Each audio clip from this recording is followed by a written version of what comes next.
No, it's fine. Oh my gosh, it's been an hour and 30 minutes. That's actually mad. I thought we were here for like 30 minutes at best. Our Granny pays off. For real, man. Right, join my broadcast.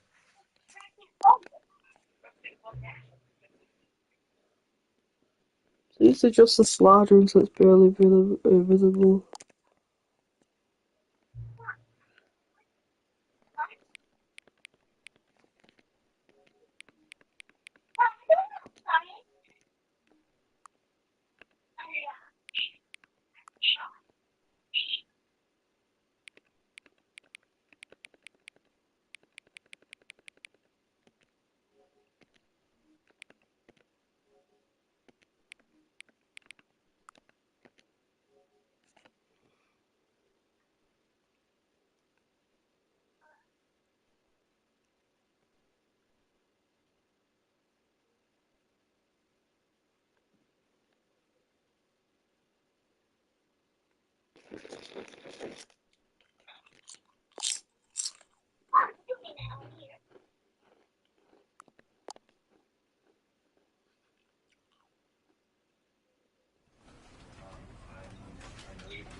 This is the story of a man named Stanley. Stanley worked for a company in...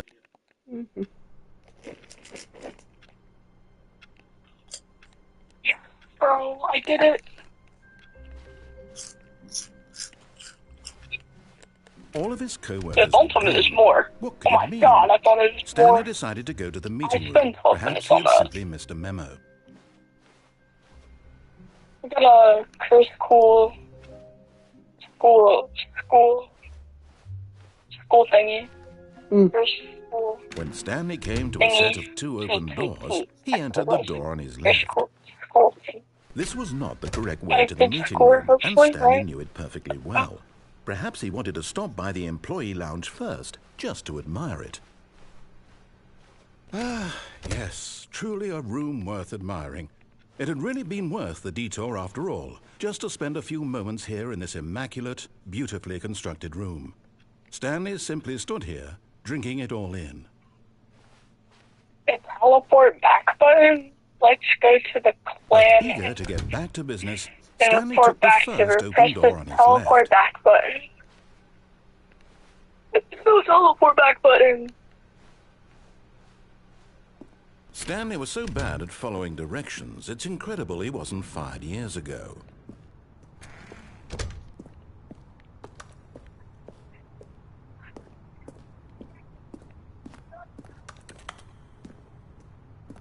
Yes, I would like to exit Now, them Stanley, forest. I think perhaps we've gotten off on the wrong foot here. I'm not your enemy, really, I'm not. I realize that investing your trust in someone else can be difficult, but the fact What is time that do you the wanna story has been about play nothing but tomorrow? you all this time.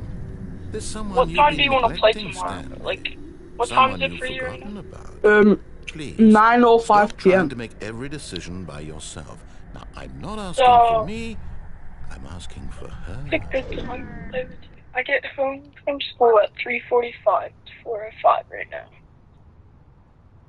So maybe I can play with you at like 4 o'clock. So like This is it, Stanley. 9 o'clock for Your me. chance to redeem yourself. Yeah, To put your work aside. 4 o'clock. To let We could her probably back into play your life. 4 She's o'clock been for you waiting. tomorrow for like half an hour, or the time you came on for the amount that we've been playing today. I Or get home at 3:45, so or on Friday we could play at 4 o'clock for you until probably about not on Friday, bro. I'm not busy at all. And I do not have off. I thought I had off on that day. Damn it. I was thinking of last Friday. yeah, on Friday for me I can stay up till like 1 or 2 or whatever. You know. So 1 in the morning would be like 6 o'clock for me. That's her, Stanley. You need to be the one to do this, to reach out to her. If you can truly place your faith in another, then pick up the phone.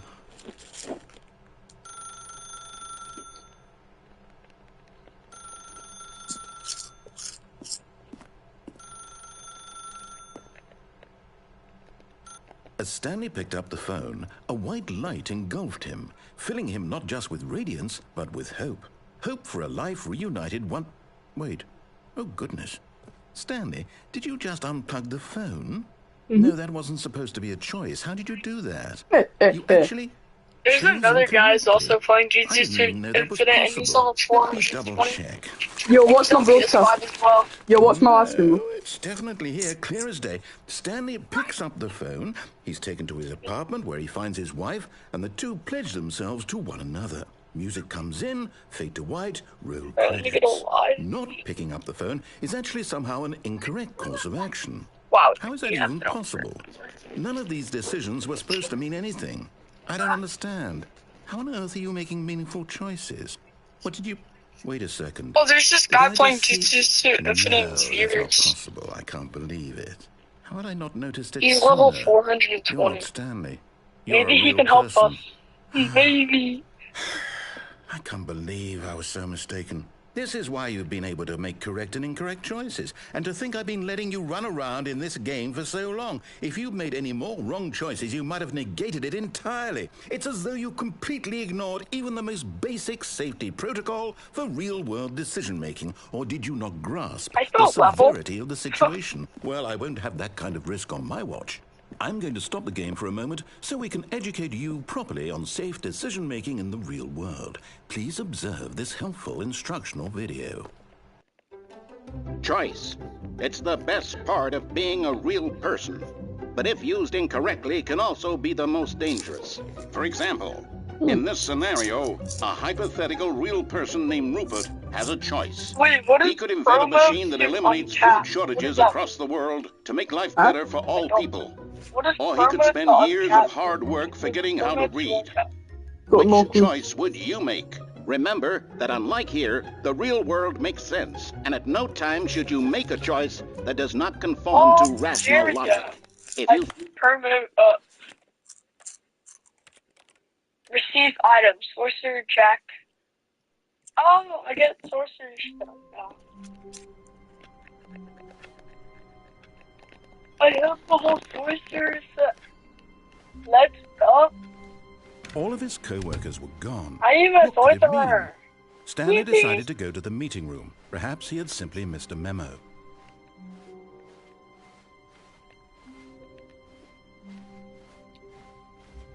When Stanley came to a set of 2 open doors, he entered the door on his left.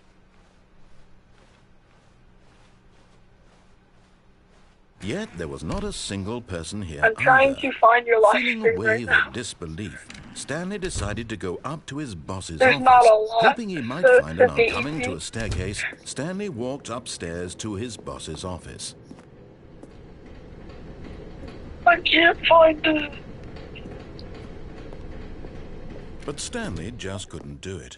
He considered the possibility of facing his boss. Admitting he had left his post during work hours, he might be fired for that. And in such a competitive economy, why had he taken that risk? All because he believed everyone had vanished? His boss would think he was crazy. And then something occurred to Stanley. Maybe, he thought to himself, maybe I am crazy. All of my co-workers blinking mysteriously out of existence in a single moment for no reason at all? None of it made any logical sense. And as Stanley pondered this, he began to make other strange observations. For example, why couldn't he see his feet when he looked down? Why did doors close automatically behind him wherever he went? And for that matter, these rooms were starting to look pretty familiar. Were they simply repeating?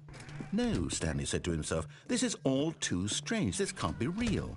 And at last, he came to the conclusion that had been on the tip of his tongue. He just hadn't found the words for it. I'm dreaming, he yelled. This is all a dream. Oh, what a relief Stanley felt to have finally found an answer, an explanation. His co-workers weren't actually gone. He wasn't going to lose his job. He wasn't crazy after all. And he thought to himself, I suppose I'll wake up soon. I'll have to go back to my boring real-life job pushing buttons. I may as well enjoy this while I'm still lucid. So, he imagined himself flying and began to gently float above the ground. Then he imagined himself soaring through space on a magical starfield, and it too appeared. It was so much fun, and Stanley marveled that he had still not woken up. How was he remaining so lucid? And then perhaps the strangest question of them all entered Stanley's head. One he was amazed he hadn't asked himself sooner. Why is there a voice in my head dictating everything that I'm doing and thinking? So I can use it on Now the this voice phone. was describing itself being considered by Stanley, who found it particularly strange. I'm dreaming about a voice describing me, thinking about how it's describing my thoughts, he thought. This one. And while he thought it all very odd, and wondered if this voice spoke to all people in their dreams, the truth was that, of course, this was not a dream. How could it be? Was Stanley simply deceiving himself, believing that if he's asleep, he doesn't have to take responsibility for himself? Stanley is as awake right now as he's ever been in his life. Now, hearing the voice speak these words was quite a shock to Stanley. After all, he knew for certain, beyond a doubt, that this was in fact a dream. Did the voice not see him float and make the magical stars just a moment ago? How else would the voice explain all that? This voice was a part of himself too, surely, if he could just... He would prove it. He would prove that he was in control, that this was a dream. So he closed his eyes gently, and he invited himself to wake up. He felt the cool weight of the blanket on his skin, the press of the mattress on his back, the fresh air of a world outside this one. Let me wake up, he thought to himself. I'm through with this dream. I wish it to be over. Let me go back to my job. Let me continue pushing the buttons. Please, it's all I want. I want my apartment, and my wife, and my job. All I want is my life exactly the way it's always been. My life is normal. I am normal. Everything will be fine. I am okay.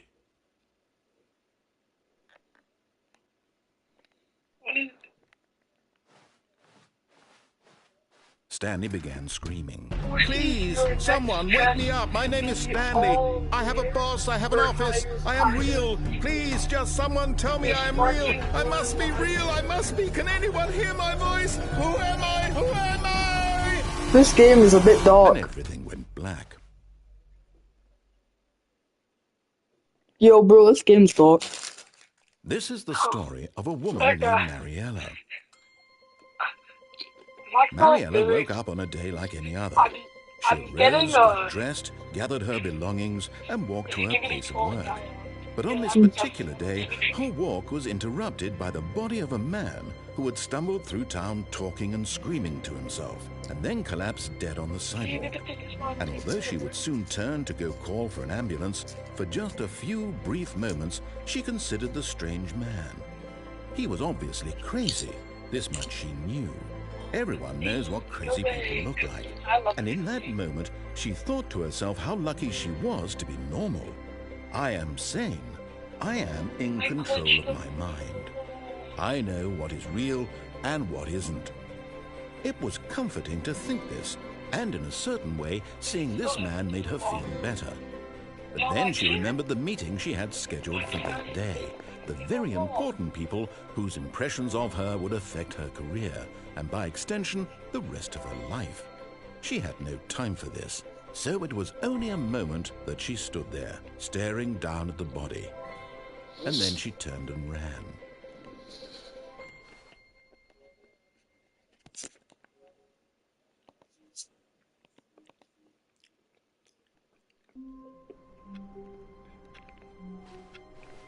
All of his co-workers were gone. What could it mean? Stanley decided to go to the meeting room. Perhaps he had simply missed a memo.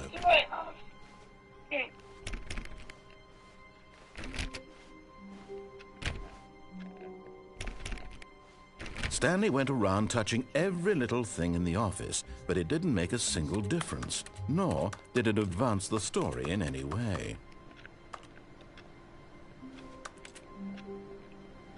No matter how hard Stanley looked, he couldn't find a trace of his co-workers.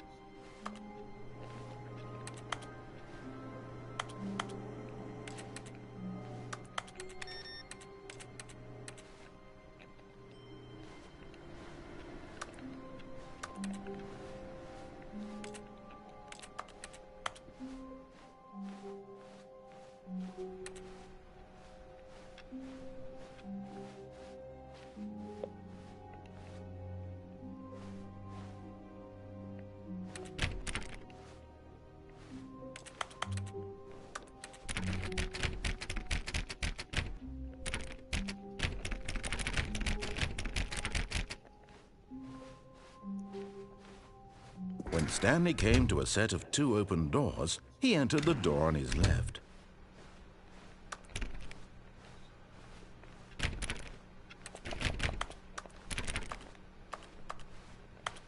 Yet there was not a single person here either.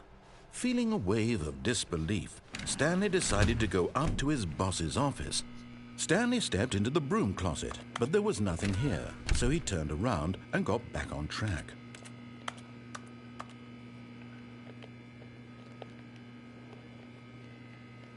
There was nothing here. No choice to make, no path to follow, just an empty broom closet. No reason to still be here.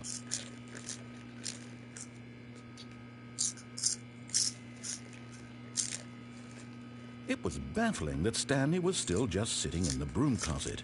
He wasn't even doing anything. At least if there was something to interact with, he'd be justified in some way. As it is, he's literally just standing there doing sweet FA. Yeah, dude, I think I'm gonna get off. Huh? I think I'm gonna get off. Alright. Are you really still in the broom closet? Standing around doing nothing? Why? Please offer me some explanation here. I'm genuinely confused.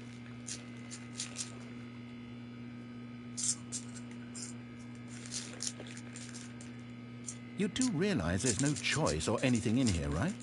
If I'd said Stanley walked past the broom closet, at least you would have had a reason for exploring it to find out. But it didn't even occur to me because literally this closet is of absolutely no significance to the story whatsoever.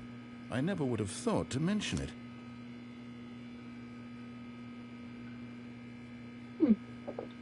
Nice. Not Maybe to leaving. you this is somehow its own branching path. Maybe when you go talk about this with your friend, you'll say, "Oh, did you get the broom closet ending? The broom closet ending was my favourite." I hope your friends find this concerning.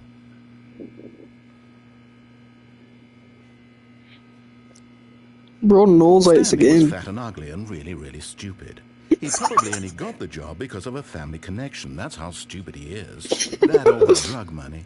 Also, Stanley is addicted to drugs and hookers. Yeah, bro.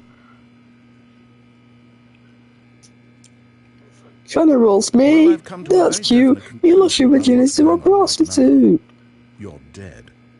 You got to this broom closet, explored it a bit, and were just about to leave because there's nothing here, when a physical malady of some sort shut down your central nervous system and you collapsed in front of your screen.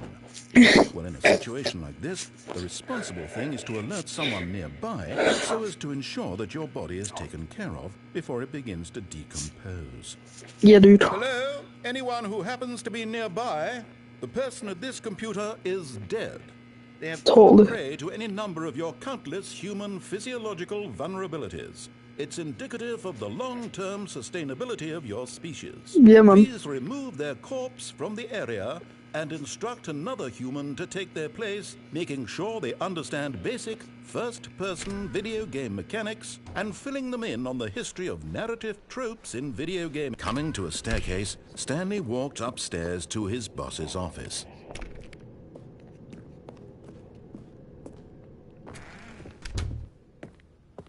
In here?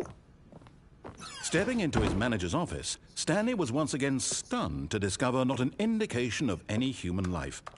Shocked, unraveled, Stanley wondered in disbelief who orchestrated this. What dark secret was being held from him?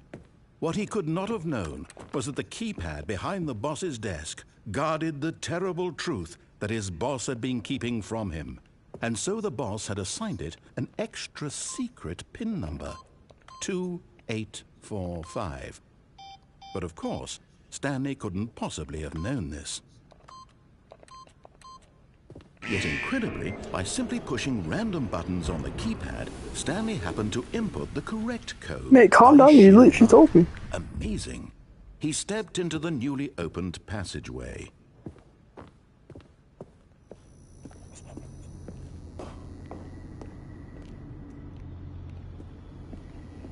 I've played these games before! They're trying to trick us! I've played these games before! He's trying to trick us! Descending deeper into the building, Stanley realized he felt a bit peculiar. I've It played was a these stirring games of emotion before! in his chest, I said I've as though played he these felt games more free before! to think for himself, to question the nature of his job. Why did he feel this now, when for years it had never occurred to him? This question would not go unanswered for long. I'm getting this for ending, guys. Stanley walked straight ahead through the large door that read Mind Control Facility. No, I didn't. Although this passageway had the word escape written on it, the truth was that at the end of this hall, Stanley would meet his violent death. Oh, yeah. The door behind him was not shut. Stanley still had every opportunity to turn around and get back on track. I'm good. But I'll go the other way next time. Stanley was making a conscious, concerted effort to walk forward and willingly confront his death. Yeah, come on. Yeah, that's death. That's red. Come on, it's death. Easily death.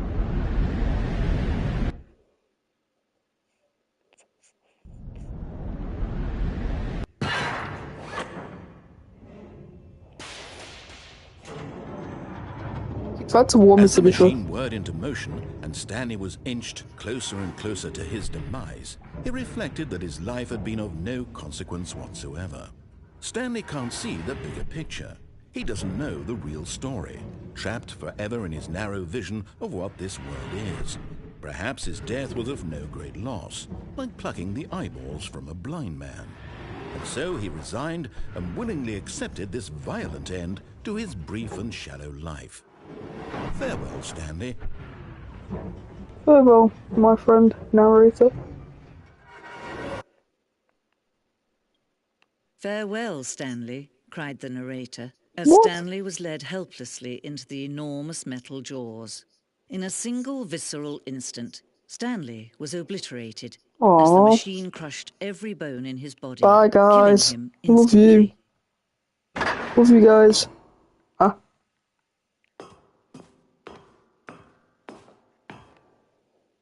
And yet it would be just a few minutes before Stanley would restart the game, back in his office, as alive as ever. What exactly did the narrator think he was going to accomplish? When every path you can walk has been created for you long in advance, death becomes meaningless, making life the same. Do you see now? Do you see that Stanley was already dead from the moment he hit start?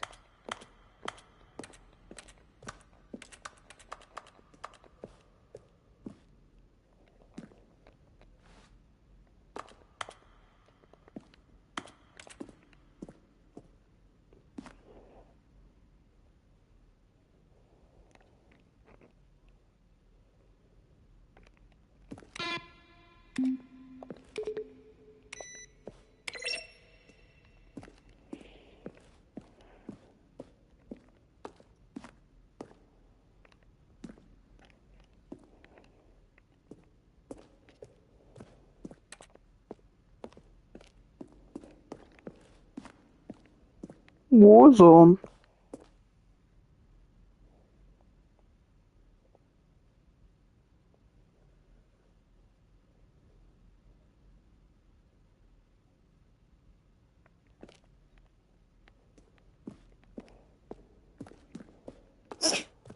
I've played these games before.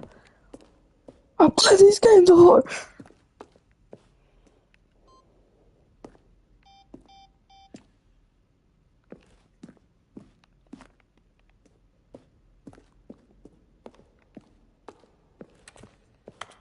It's down there. Ooh.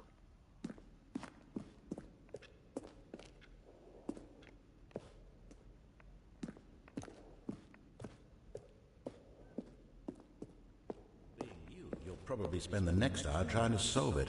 Here, I don't know. I'm just going to make this easy. They're throwing a surprise party for him, for all his button pushing. Does that sound plausible to you?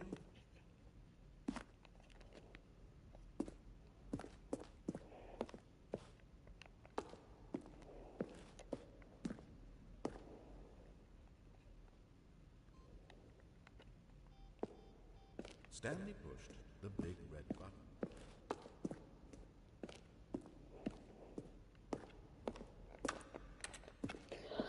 I've played these games before. I said I've played these games before. Elevator. Let's exit. Oh, look at these two. How they wish to destroy one another. How they wish to control one another. How they both wish to be free. Bye. Off. Can you see? Can you see how much they need one another? No, perhaps not. Sometimes these things cannot be seen. But listen to me. You can still save these two. You can stop the program before they both fail. Turn off your PlayStation. There's no other way to beat this game. As long as you move forward, you'll be walking someone else's path. Stop now and it'll be your only true choice. Whatever you do, choose it.